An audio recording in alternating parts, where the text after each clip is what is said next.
Assalamualaikum warahmatullahi wabarakatuh. Semangat pagi, salam sehat dan tetap semangat.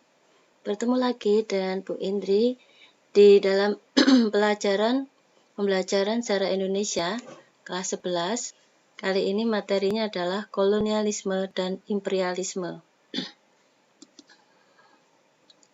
Untuk pertemuan sebelumnya, kita sudah membahas mengenai imperialisme dan kolonialisme, baik mengenai pengertian kolonialisme dan imperialisme serta perbedaan dari kolonialisme dan imperialisme. Untuk pertemuan kali ini, kompetensi dasarnya adalah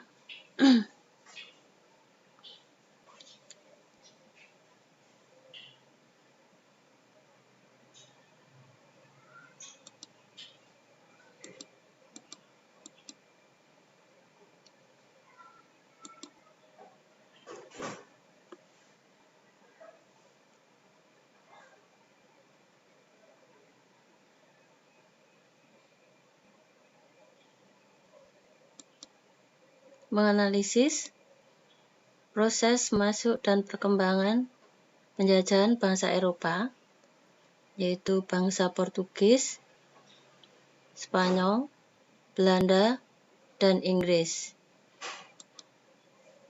Kemudian untuk indikatornya,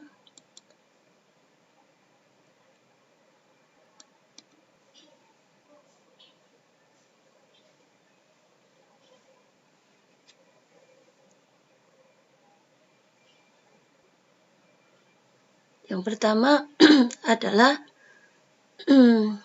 mendeskripsikan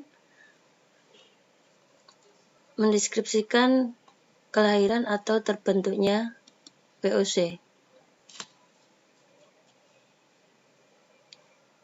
Yang kedua, mengidentifikasi keserakahan dan kekejaman VOC. Yang ketiga, menjelaskan faktor penyebab kemunduran dari VOC. Dalam sejarah pembentukan VOC, jadi sebelum awal kedatangan bangsa Barat di Indonesia, salah satu faktor pendorongnya adalah mereka mencari sumber rempah-rempah.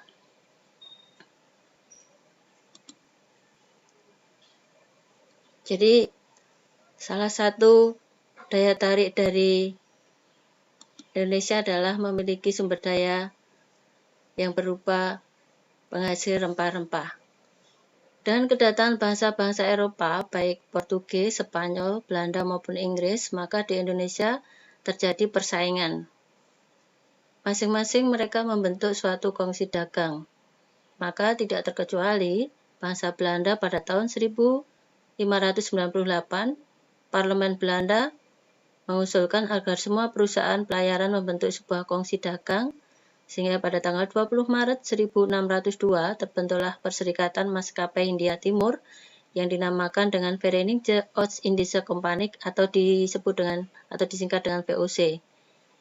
Pada tahun 1610 secara kelembagaan diciptakanlah jabatan baru dalam VOC, yaitu Gubernur Jenderal. Gubernur Jenderal yang pertama adalah Peter Booth. Pada mulanya, Peter Booth memilih Ambon sebagai pusat perdagangan VOC Maluku dengan pertimbangan Ambon adalah lebih dekat dengan sumber rempah-rempah. Namun dalam perkembangannya, VOC kemudian pusatnya dipindahkan ke Jayakarta dengan pertimbangan letaknya lebih strategis dan lebih mudah untuk menghadapi Portugis di Malaka.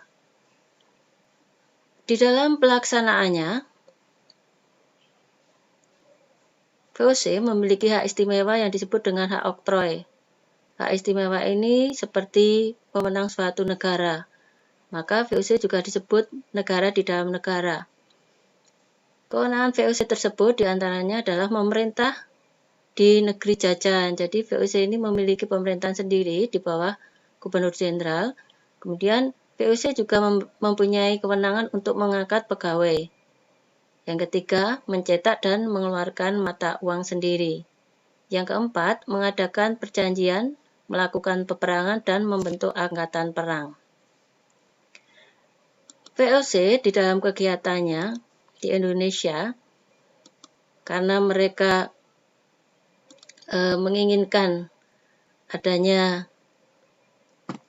keuntungan dari perdagangan, maka mereka melakukan pemaksaan dan kesewenang-wenangan. Di antaranya adalah mereka melakukan monopoli perdagangan, kemudian turut campur atau intervensi pada kerajaan-kerajaan di Nusantara.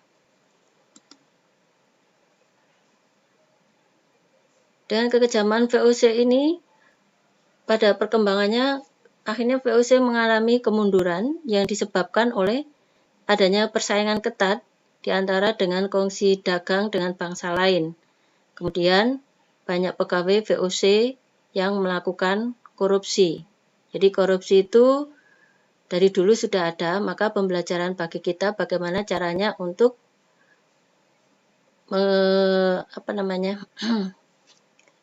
menghapus atau memerangi korupsi supaya negara kita tidak banyak dirugikan.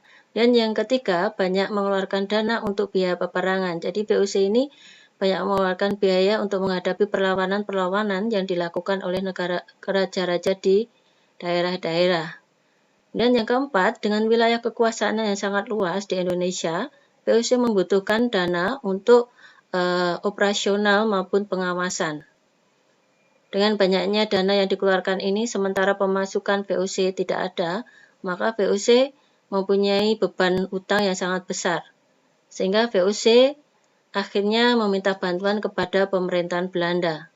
Dan kondisi seperti ini, maka akhirnya VOC pada tanggal 31 Desember 1799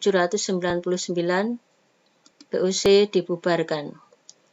Nah, jadi ini mengenai materi tentang VOC atau kekuasaan VOC di Indonesia. Untuk memperdalam materi, silakan kalian untuk mencoba menyelesaikan atau menjawab latihan soal di bawah ini.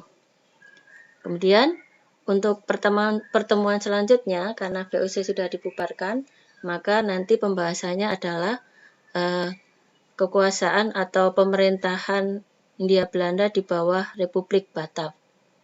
Jadi demikian materi sejarah Indonesia, kolonialisme dan imperialisme dalam subtopik di bawah Indonesia di bawah kekuasaan VOC. Terima kasih. Wassalamualaikum warahmatullahi wabarakatuh.